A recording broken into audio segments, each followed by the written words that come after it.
80கள்ல எம்ஜிஆர், சிவாஜி, அதன் பிறகு பார்த்தீங்கன்னா, ரஜினி சார், கமல் சார், அது சார், விஜய் சார் அப்படின்னு சொன்னாங்க.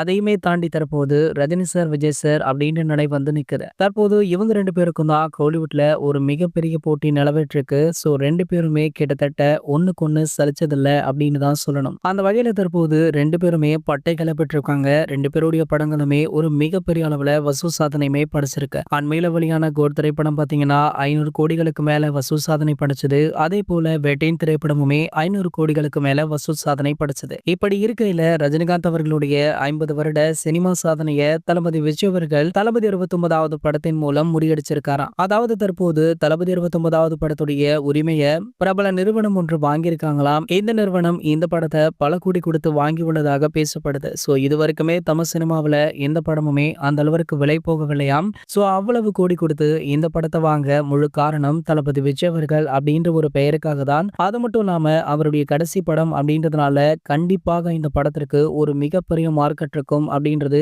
அவங்களுக்குமே தெரிஞ்சிருக்கு. இது போன்ற தளபதியை பற்றி வெளியாகிற அனைத்து செய்திகளுமே நீங்கள் உடனே தெரிஞ்சுக்க நம்மளுடைய தளபதி டாக்கீஸ் சேனலை மறக்காம சப்ஸ்கிரைப் பண்ணிக்கோங்க.